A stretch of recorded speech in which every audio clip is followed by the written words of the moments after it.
And as far as these Republicans, you know, they will continue to make things up. I came across this video of Congressman Joe Neguse of Colorado, and he was jamming up this Republican, and it was sitting here, was questioning him, and he was sort of like, I can't believe I'm literally hearing what these crazy fools are saying, because it makes no sense whatsoever. Here's some of what he had to say. How about this? How would you describe a 1,000-point drop in the stock market? How would you describe it?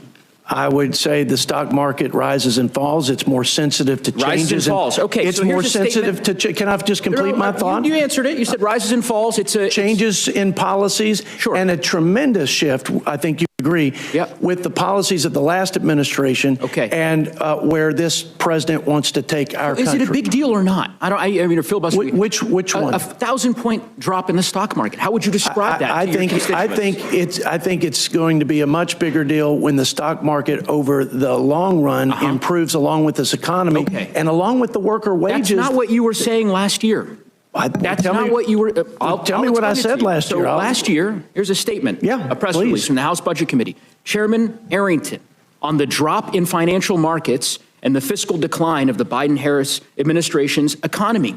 When the stock market dropped 1,000 points several years ago, you rushed to bemoan President Biden's actions and the economy that he was presiding over. You condemned it. Now the stock market drops 1,000 points every day for the last week, and you claim it's the economy running well. Do you understand why that would be a tough argument? Yeah, but I can explain it to you. Yeah, I can explain it to you.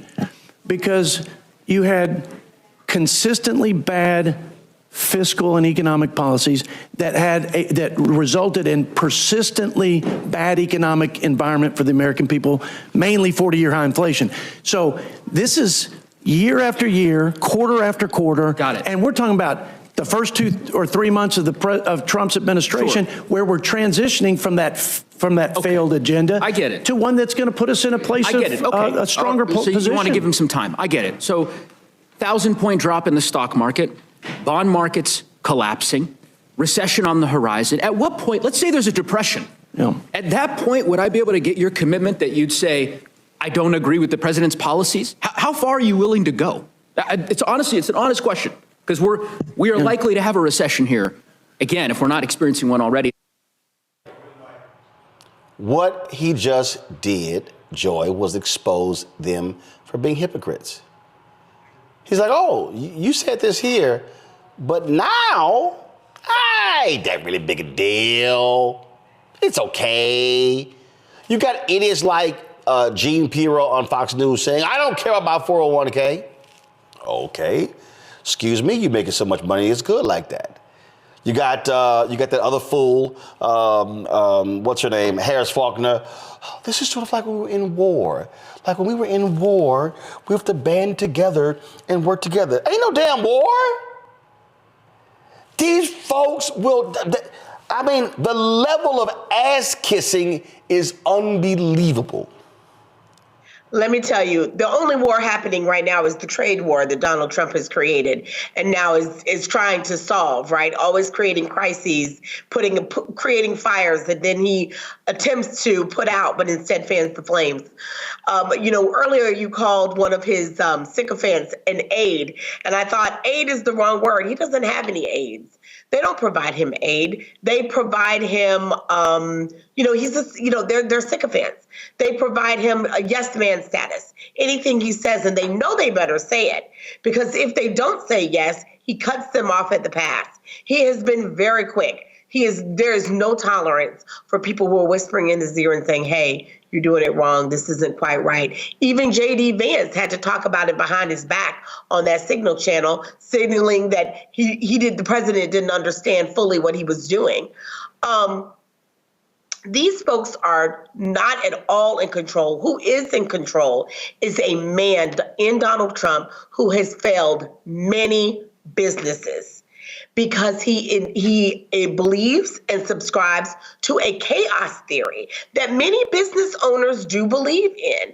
And they lose some, they win some. But when we're talking about a nation, that is not how you govern. When we're talking about one as important as the United States, which has international implications, that's not how you govern. That is a way to ruin a nation. And if we're not careful, what other countries are going to realize is the United States is no longer a place to do business. It's no longer a place of democratic stability, economic stability, and even security. Yeah, it is. And once they discover that, then we are in a whole world of trouble. Well, bottom line is, it's all crazy. It's crazy land.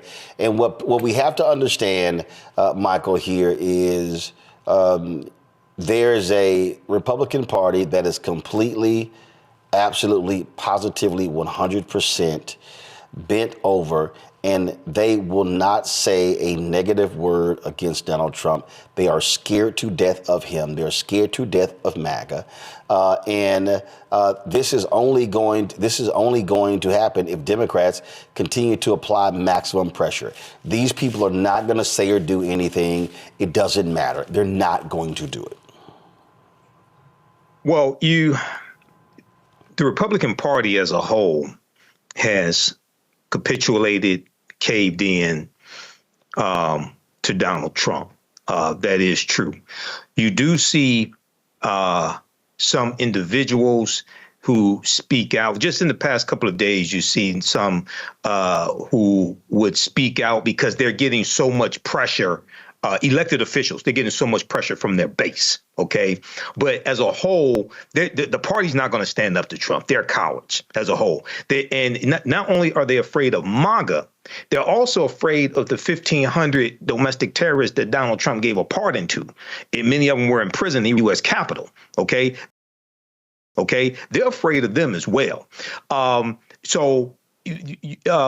People do need to continue to put pressure on Republicans who are their own elected officials. Like you have a member of the House of Representatives as a Republican, U.S. Senate, you still need to put pressure on them. But the only functional party that you have are the Democrats. OK, that's it. And this once again shows us how elections have consequences, because now Donald Trump is talking about putting tariffs on pharmaceuticals as well. OK, after they're trying to claw back the pharmaceuticals where we got the concessions on from the Inflation Reduction Act. Now they want to put tariffs on pharmaceuticals. And when you study these tariffs, and there have been a number of articles written about this, they hurt low income people the most. So these tariffs are going to disproportionately hurt the African American community. So this is critical right here. This is another example of how elections have consequences and how politics impacts every aspect of our lives. Bottom line is these folk don't care. They're going to do whatever the hell they want to do. And what they are doing, they're appealing to their rich donors. That's the people who are in control. Look, I believe 100%. Andrew, that you got some folk here who are seriously making off like a fat rat. That's who this man appeals to. He don't care. I keep telling these dumb MAGA people he won't let your ass walk through his hotel lobby. Yeah, and what we're dealing with this oligarchy, which is a minimal amount of people in control with Donald Trump, is we're seeing these Republican politicians scared. And I don't think that they're scared of Donald Trump. I think that they're scared of their own voting base. Because remember, back in November, if any of us if I put money, if there was some kind of MGM bet poll on the over-under on that election race, I don't think that any one of us would have been able to guess the amount of the margin in which Donald Trump won. And I think that a lot of the Republican elected officials right now are scared of their own base because they don't know what they want. They're saying that you guys elected this man. This is who you're choosing. This is who you want to run our country. So now me as an elected official, what do I do? Because if I speak up, I'm getting voted out.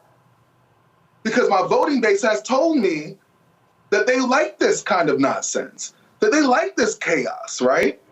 And so now the Republican elected officials are running around saying, well, you know, what position should I be on? Should I be on the Mitt Romney style of let's go up against Donald Trump, or should I be in more of the, you know, capitulating, let me sit back and see what happens, or let me just, you know, just kind of let Donald Trump do what he does, and I'll back him or support him on it. And that's the confusion in the Republican Party. We talk a lot about how the Democratic Party is imploding, but the Republican Party is imploding because they have no idea what their base wants. Can I add one thing to that? Yeah, go ahead. I think it's even worse than what you're describing. You're right, but it's even worse. I think some of them are afraid for their lives and their livelihood, not just their political futures. I think they're worried about what happens in their hometowns. Not everybody, but their crazier neighbors, right? The ones that they pretend they don't know are unstable, right? The ones that are super intense, the ones that interact with their families and their children. I think they're worried about if they lose their seats, where would they go work? We're not going to hire them. Who on this call is going to let them come to their firm or let them represent them? That he's bringing back. Right, he'd go to the factories, exactly. What Republican firm could bring them in because they would be perceived as a traitor? Hey, and that's how they operate. So That's how they operating. And I'm telling you right now to everybody, listen, these folk gonna screw us left and right. I don't care what it is. Be prepared for it. It's gonna happen. Don't trust them. All they gonna do is just lie. And that's just what it boils down to. Hello, I'm Isaac Hayes III, founder and CEO of Fanbase. Listen to what I'm about to tell you. The window to invest in Fanbase is closing. We've raised over $10.6 million of our $17 million goal. That means there's room for less than 6,370 people to invest in Fanbase for the average amount. The minimum to invest in Fanbase right now is $399. That makes you an owner in Fanbase today. Go to startengine.com/fanbase to invest. Why? Because current social apps have taken advantage of users for far too long, with content suppression, shadow banning, harmful racist content, and no real tools for monetization and equity. Fanbase has over 1.4 million users and counting, allowing anyone to reach all their following and monetize their content from day one. Social media is the new TV, and whoever owns the apps that distribute that content have the opportunity to own potential billion-dollar companies. While big platforms with uncertain futures are failing to serve their users, Fanbase is stepping up to fill the gap. Don't wait until it's too late. Invest now, invest for yourself and your future. Go to startengine.com/fanbase and own the next generation of social media.